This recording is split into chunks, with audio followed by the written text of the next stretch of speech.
En el nombre del Padre, y del Hijo, y del Espíritu Santo. Amén.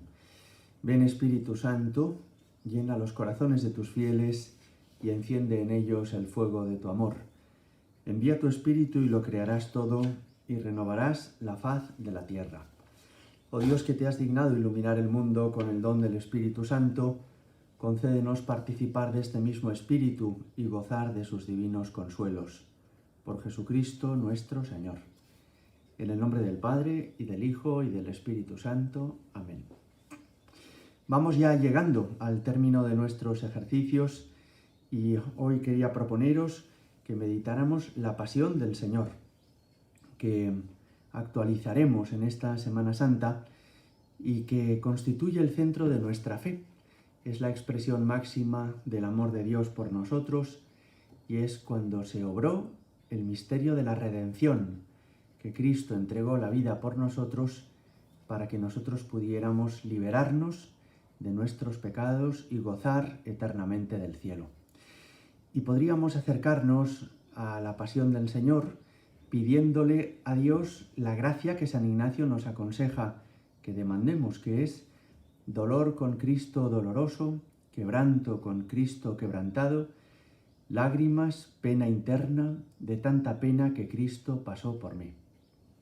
En el fondo, con esta petición, lo que le estamos pidiendo al Señor es que nos permita compadecer con Él, que significa permanecer a su lado en sus padecimientos, sintonizar tan plenamente con Él que todo lo suyo también nos afecte a nosotros. Hay muchas formas de hacer esta meditación y voy a sugeriros un par de ellas, o tres. La primera sería que tomarais un Vía Crucis. Podéis encontrarlo seguramente en internet. Hay muchos textos muy bonitos que pueden ayudarnos a contemplar la pasión del Señor con esas 14 estaciones que tradicionalmente medita la Iglesia. Una segunda forma sería tomar uno de los evangelios y recorrer los sucesos más relevantes de la pasión del Señor. El encuentro de Jesús con Judas en el huerto de los Olivos cuando le traiciona, y después el proceso judío con Anás, Caifás, el proceso romano con Pilatos, la flagelación, los soldados, Jesús cargando con la cruz. Puede uno ir siguiendo alguno de los evangelios e ir leyendo la pasión despacio y con devoción, tratando así de conocer cómo es el corazón del Señor, cómo son sus sentimientos y actitudes, y tratando de compartir con Él sus padecimientos. Y una tercera forma de meditar la pasión, además de rezando el Vía Crucis o leyendo alguno de los evangelios, es la que ahora os propongo, que es la de repasar las 7 palabras, que en realidad son 7 frases, que Jesús dice en la cruz. Esta es una forma ya también muy conocida de meditar la pasión, lo que se ha llamado el sermón de las 7 palabras en muchos lugares.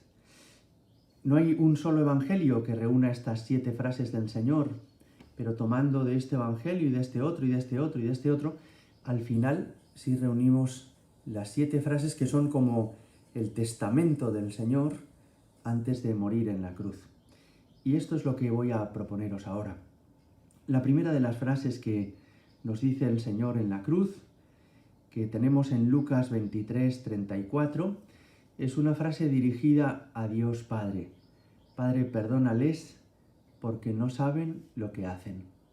En varias ocasiones en estos ejercicios os he dicho que el Señor nos mira con amor y que el amor hace que uno dirija esa mirada hacia los demás con indulgencia y con benevolencia.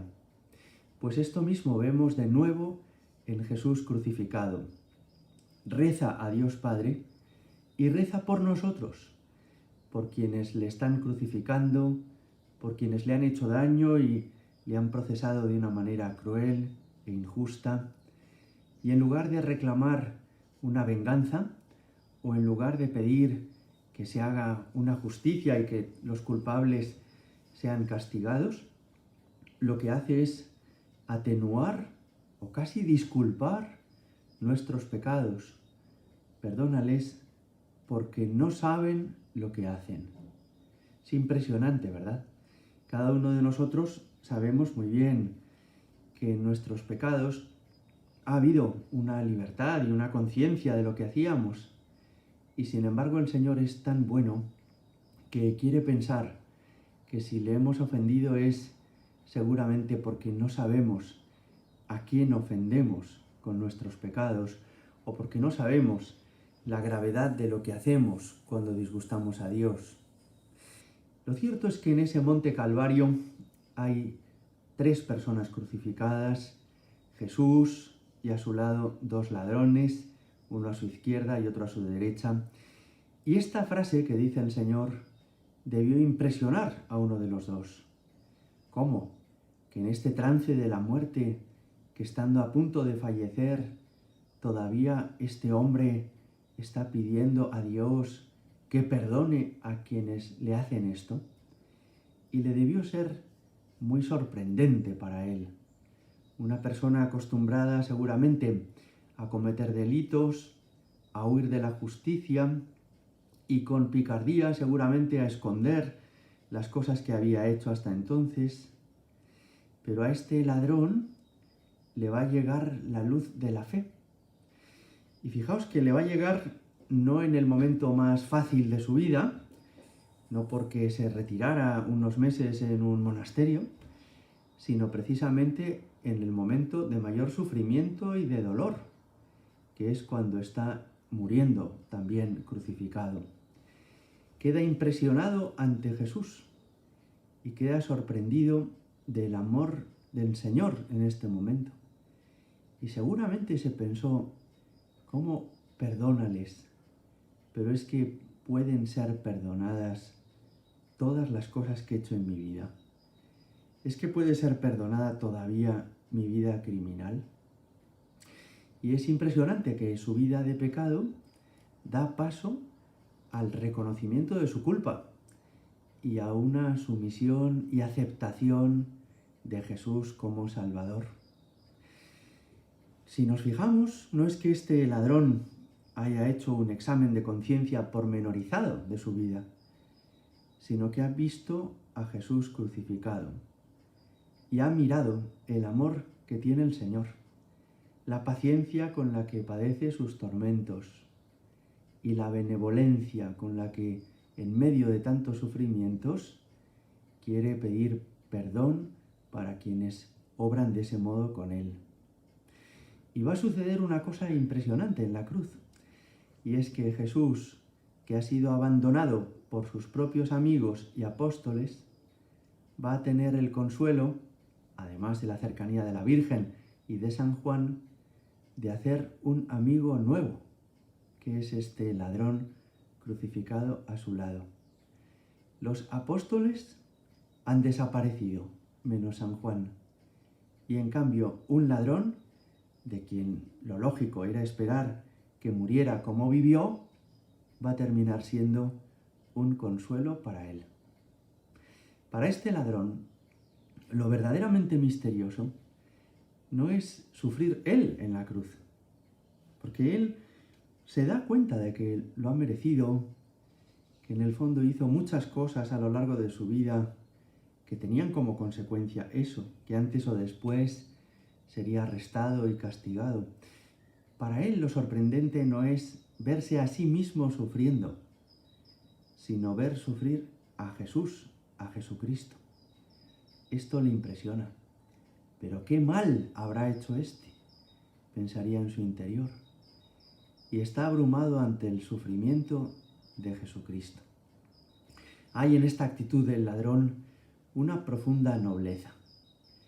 Y es un signo impresionante de los hombres que tienen un corazón limpio, ¿verdad? Cuando uno deja de preocuparse por sus propios sufrimientos, cuando uno deja de preguntarse ¿por qué tengo yo que pasarlo mal? Y lo que le abruma es ver a Jesús crucificado. ¿Por qué tienes que pasarlo mal tú? ¿Por qué tienes que sufrir tú, Señor? Si tú no has hecho nada malo, Si tú tienes un corazón ilimitadamente bueno, eres bueno siempre y con todos. Podemos aprender muchísimo, ¿verdad?, de este ladrón, que mirando a Jesús uno se convierte y que convirtiéndose uno ve perdonados sus pecados, como le sucederá ahora en unos instantes a este ladrón, y deja uno de preocuparse de sí mismo y de sus propios sufrimientos para levantar la mirada ante Jesucristo. Se da uno cuenta de que está sucediendo algo que es mucho más importante que el hecho de que yo lo esté pasando mal. Y es que todo un Dios se ha hecho hombre por mí y está entregando la vida en la cruz por mi salvación. Su compañero no reaccionó del mismo modo, sino que aun teniendo a su lado a Jesucristo, se cerró ante la luz. Y su grito es un grito de rabia: bájate de la cruz, bájanos a nosotros de aquí. Y se obstina en rechazar el perdón de Dios.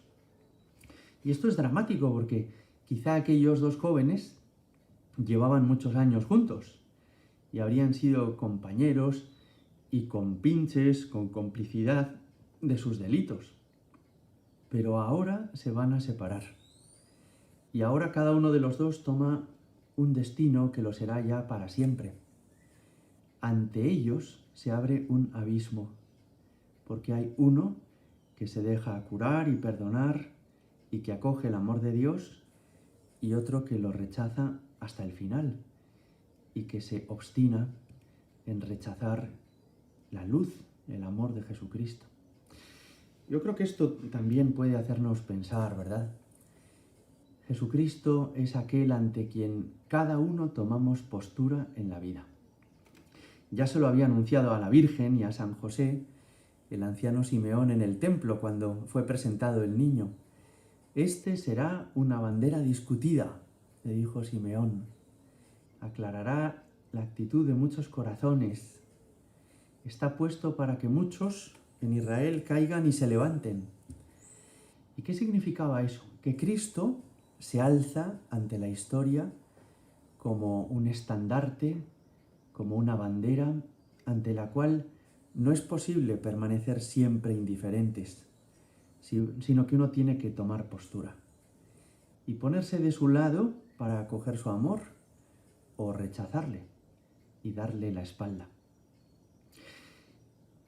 Ninguno de nosotros nos vemos, ¿verdad?, en esta situación tan dramática como los ladrones, pero todos nosotros antes o después tomamos una postura ante el Señor y le decimos al Señor: perdón por mis culpas, perdona mi vida anterior, o le decimos al Señor: no me interesa tu perdón, tu gracia y tu amor.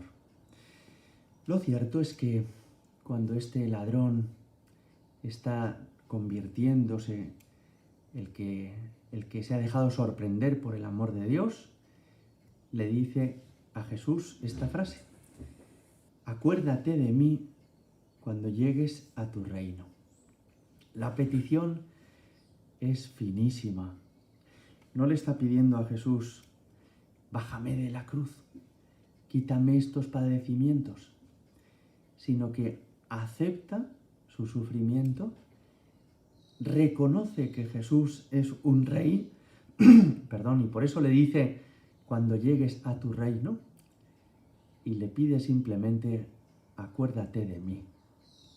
Que es como decirle al Señor: yo sé que tú eres rey, yo sé que yo no merezco estar en tu reino, pero ha sido tan impresionante para mí conocerte aquí, que si no me olvidas, con eso tengo suficiente.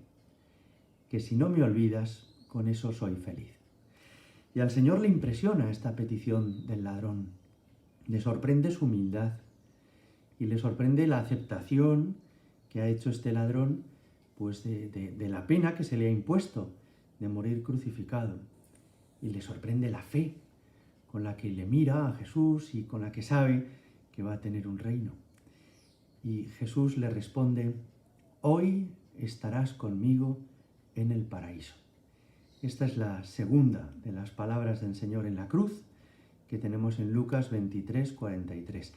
Hoy estarás conmigo en el paraíso. ¿Qué es el paraíso? El paraíso es estar con Jesucristo. El paraíso es el cielo. Y le dice el Señor que ese mismo día, hoy, iba a estar con él. De modo que este ladrón está ya sufriendo su propio purgatorio y el Señor le está prometiendo que enseguida, en un momento, en unas horas, iba ya a gozar eternamente del cielo. Esto también me parece que nos ayuda, ¿verdad?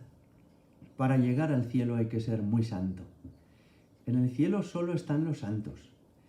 Y por eso o uno se santifica en esta vida o uno necesita mucho tiempo de purgatorio para ir sanando todo lo que hay en nosotros de imperfecciones, de orgullo, de egoísmo, de ambición, de envidia.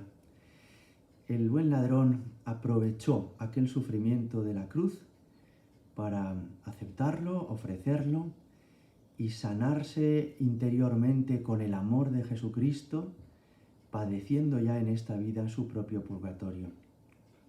Y nos ofrece un camino precioso para imitar. A todos nos llegan dificultades en la vida. Hombre, no ser crucificados en el Gólgota. Eso, pues si Dios quiere, no nos sucederá a ninguno, ¿verdad? Pero sí contrariedades, dificultades, sufrimientos, enfermedades, fracasos personales, disgustos. Y cuando llega todo eso hay dos opciones, como los dos ladrones del Calvario. O rebelarse con indignación y con rabia, o aceptar y ofrecer todo eso. Y entender que si el Señor lo permite para mí, puede ser providencial y que puede ser que ya el Señor me esté permitiendo ir adelantando, si se puede expresar de esa manera, el purgatorio en esta vida. Es decir, que nada sobra y que todo lo que podemos pasar en esta vida, aceptado y ofrecido con amor, tiene un valor inmenso. Jesús había hablado en algunas parábolas de cómo en el reino de los cielos, habría algunos obreros que recibirían su recompensa, su premio, aunque habían comenzado a trabajar al final del día. Y sin embargo recibirían la misma paga. Bueno, pues este ladrón es uno de esos obreros que recibe su premio aunque solo haya estado unos segundos en la viña del Señor. Pero es un viñador de la viña del Señor y es uno de los salvados, a quien la Iglesia reconoce como santo, San Dimas. Ahora, también llama la atención que el Señor no les baja de la cruz a ninguno de estos dos ladrones. Y esto nos ayuda a distinguir dos conceptos que pueden parecer parecidos, pero que en realidad son distintos. Jesús le da a este ladrón arrepentido la salvación eterna, pero no le quita sus sufrimientos corporales. No es lo mismo la salvación de las almas, la salvación eterna, que la liberación de todas las dificultades y de todos los sufrimientos de esta vida. La Iglesia hace mucho en el mundo por favorecer unas condiciones de vida justas, por acompañar a los enfermos, por hacer que las relaciones también laborales respondan a un patrón de solidaridad de unos con otros y de ética empresarial. Pero la misión de Cristo en el mundo no es principalmente esa liberación humana, sino que es la salvación eterna de las almas. Y esto es muy bueno que lo recordemos, ¿verdad? Que la Iglesia no está llamada a ser una ONG, que construye pozos, que levanta escuelas y a quien solamente le importan los sufrimientos temporales o las dificultades terrenas de las personas, sino que el mismo Jesucristo, en el trance de morir en la cruz, dejó muy claro, diciéndole al buen ladrón esto: hoy estarás conmigo en el paraíso, que importa mucho más llegar al cielo que verse libre de los sufrimientos en esta vida. Y que en el fondo la misión que él ha venido a cumplir a este mundo de parte del Padre es una misión trascendente, no es una misión inmanente de asuntos de aquí, las fábricas, los hospitales, los pozos, los suministros, sino que es una misión que hace referencia al corazón de las personas y a nuestro destino en la eternidad. Después de esta conversación del Señor con aquel joven que se convierte, seguramente en el Calvario mucha gente comienza a cansarse, incluso a aburrirse, perdonadme la expresión, pero ya no hay mucho que ver en ese día, y mucha gente atraída por el espectáculo macabro de ver morir a 3 personas, cuando ya los ve crucificados, pues se termina retirando.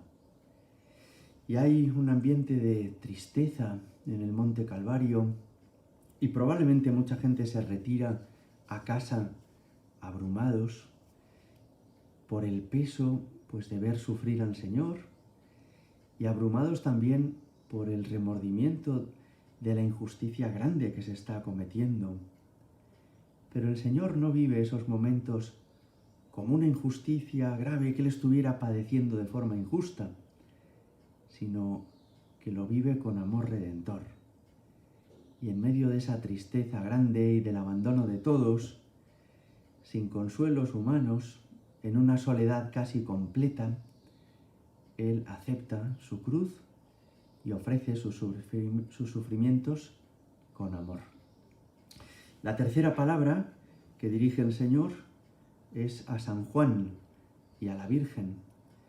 Y es que lo vemos en Juan 19, 26 y 27, le dice a Juan: mira, es tu madre, mira, es tu hijo, le dice a María. Algunos evangelios traducen: mujer, he ahí, hijo, he ahí. A propósito de este texto, un escritor de la antigüedad que se llamaba Orígenes nos refiere una cuestión que es hermosísima y que me parece que nos puede ayudar a entender este diálogo. Él nos dice que en aquella época, en Palestina, las matronas, cuando asistían a un parto, a un alumbramiento, solían tomar al niño en los brazos y, después de lavarlo, presentarlo a su madre con esa expresión: mira, es tu hijo. Y al niño le decían, señalando a la madre, a la parturienta: mira, es tu madre. Y Orígenes nos ayuda a entender que es eso lo que está sucediendo en el Calvario, que en la cruz está ocurriendo un alumbramiento, un parto, el parto de una nueva humanidad que nace de la sangre redentora de Cristo, el parto que da luz a la Iglesia, que nace de la entrega del Señor por nuestra salvación.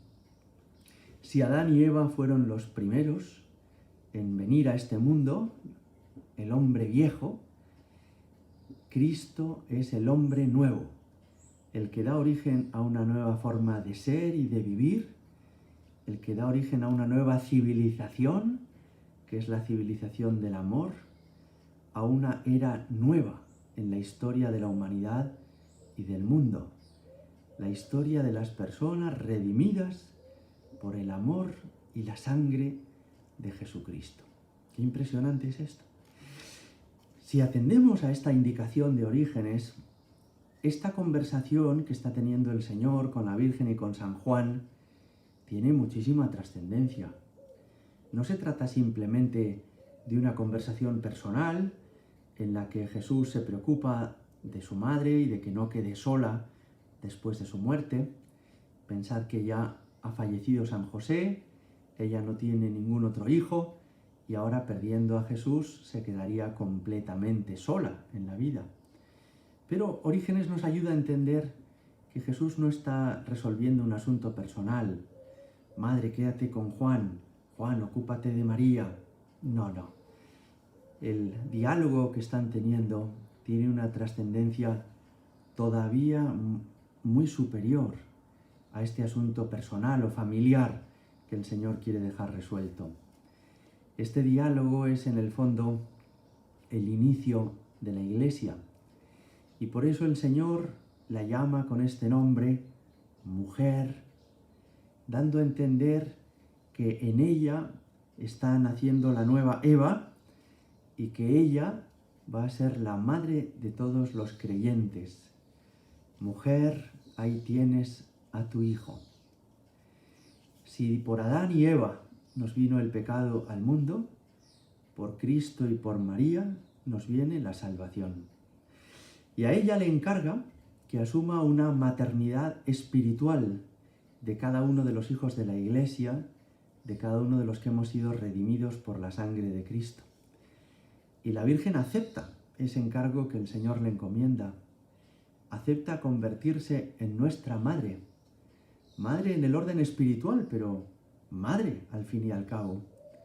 Y a nosotros nos sugiere que la acojamos como madre nuestra. Que le abramos el corazón y nos dejemos cuidar y proteger por ella en el orden espiritual.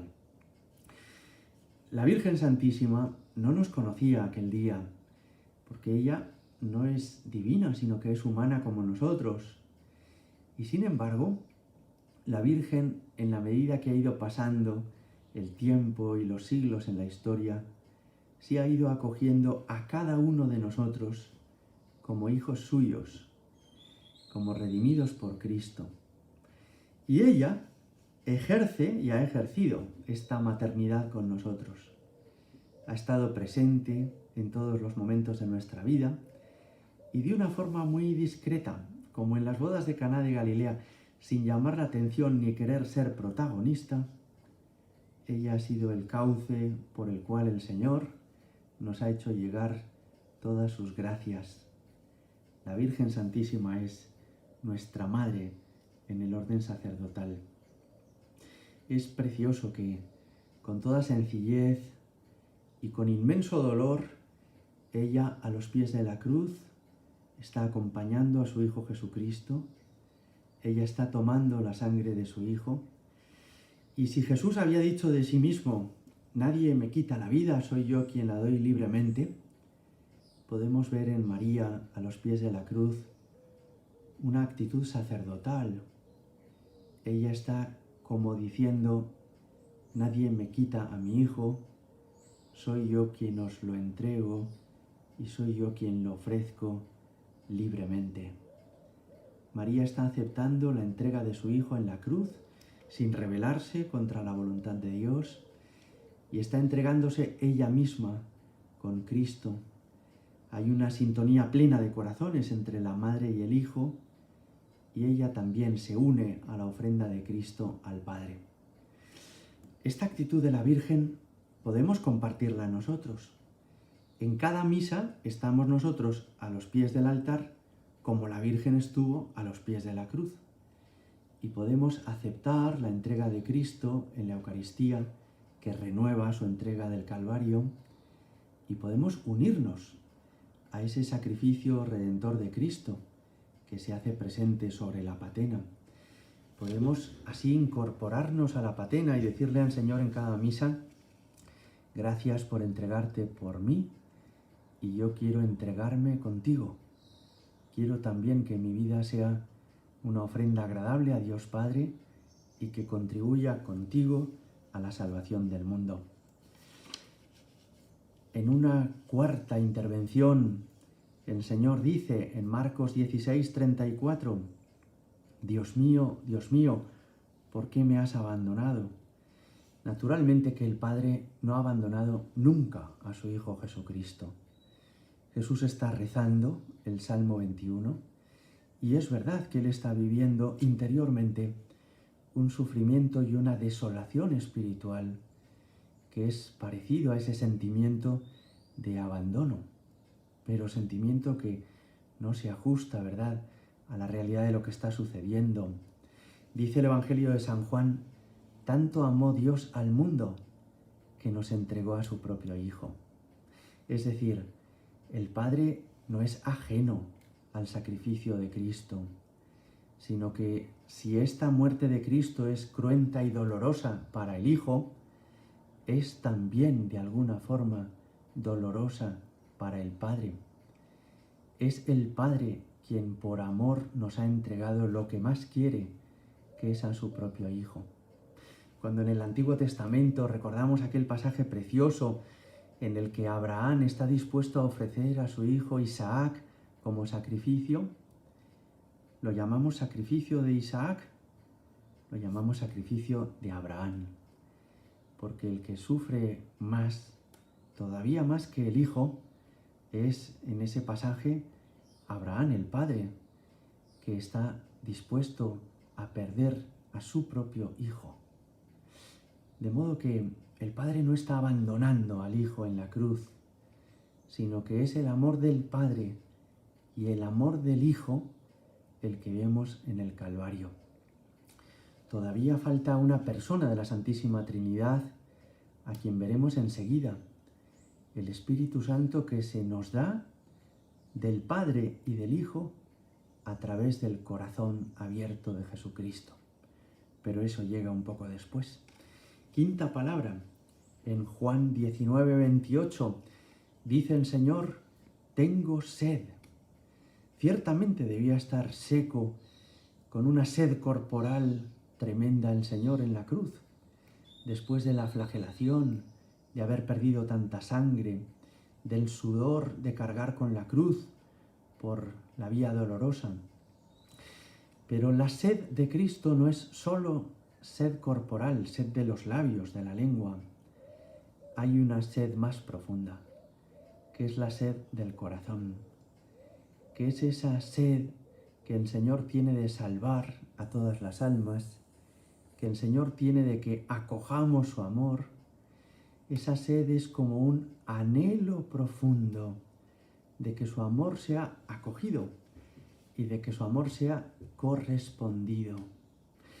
Recordaréis que cuando el Señor en Juan 4 se encontró con la mujer samaritana en el pozo de Sicar, Jesús comenzó diciéndole, tengo sed.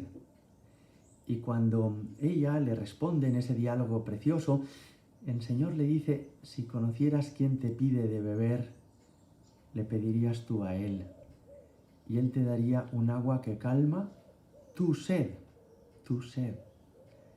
¿A qué sed se estaba refiriendo el Señor al hablar de la sed de aquella mujer samaritana? Esa mujer no había dicho que quisiera beber nada. Y probablemente si venía de su casa ya habría bebido todas las veces que hubiera querido agua de un vaso.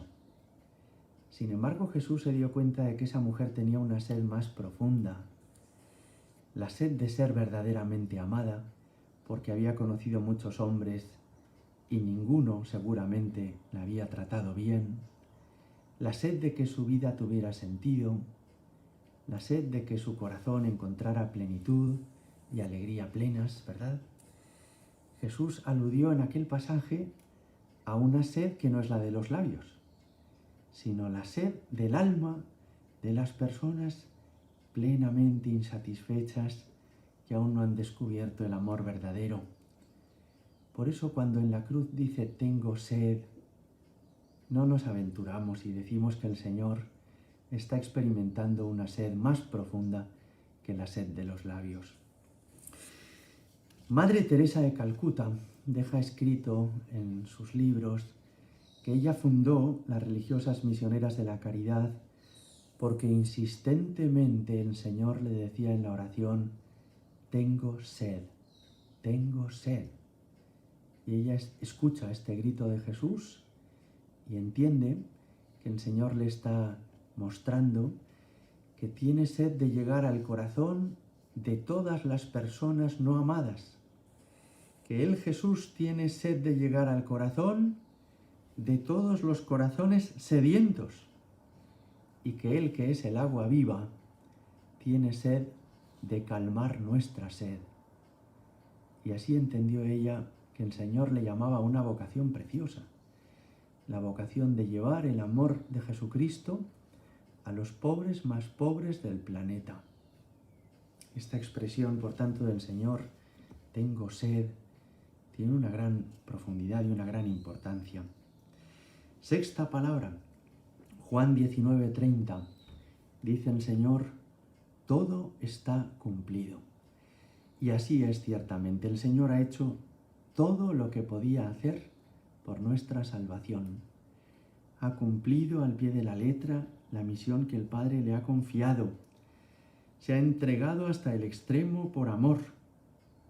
Y ahora llega ya, pues, al momento en el que después de enseñarnos muchas cosas, hacer muchos milagros, fundar la Iglesia, instituir los sacramentos, termina entregando hasta lo último de su vida, que es la última gota de su sangre.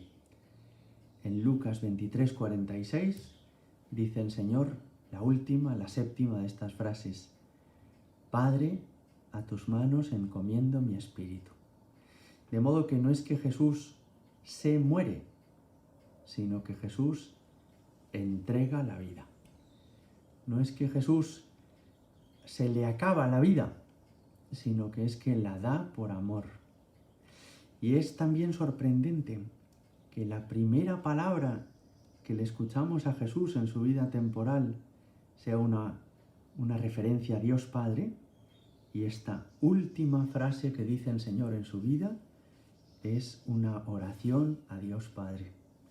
La primera palabra que conservamos del Señor en su vida es cuando, siendo niño, se pierde en el templo, la Virgen y San José lo encuentran y él les dice: ¿no sabíais que debía dedicarme a las cosas de mi Padre?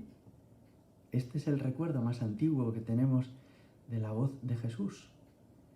Y la última palabra de Jesús es: Padre, a tus manos encomiendo mi espíritu.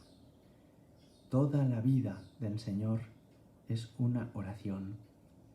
Toda la vida del Señor es una referencia al Padre. Como explicó muy bien el cardenal Ratzinger antes de ser papa, en un libro precioso que se llama Miremos al traspasado. Concluimos ya. Después de estas 7 palabras, el Señor entregó su espíritu y el soldado, para comprobar que estaba muerto, después de dar la puntilla a los otros 2 ladrones, quebrando sus rodillas, como Jesús estaba muerto y para cerciorarse de que fuera así, lo que hizo fue traspasar su costado con una lanza. Y dice San Juan, y al punto salió sangre y agua. Y el que lo vio da testimonio y su testimonio es verdadero. Con esta expresión San Juan nos está ayudando a entender que ese momento tiene una inmensa trascendencia. Es decir, que lo que sucedió en aquel instante es el momento quizá más decisivo de todo lo que él había visto en Cristo. El corazón de Cristo es el lugar donde reside su amor, sus afectos. Es el lugar en el que el cielo y la tierra se juntan, porque es corazón humano como el nuestro y corazón de Dios humanado. Y ese corazón se ha roto por nuestros pecados y de él mana el Espíritu Santo que se da sobre el mundo. Los profetas en el Antiguo Testamento habían anunciado que del templo saldría un río que haría fecunda toda la huerta y la vega. Ese templo es Cristo y ese manantial es el que brota de su corazón. Y esa vega inmensa que se hace fructífera es la humanidad. Somos tú y yo. Nuestra vida puede dar mucho fruto gracias a que recibimos del corazón de Jesús su amor, que es agua que nos purifica y sangre que nos alimenta. Como el pelícano, cuando ya no tiene comida para dar a sus crías, se pica su propio pecho para darles de su propia sangre a sus crías, así el Señor nos ha dado de su propia sangre en la cruz. Y el corazón abierto de Cristo nos abre el acceso al Padre.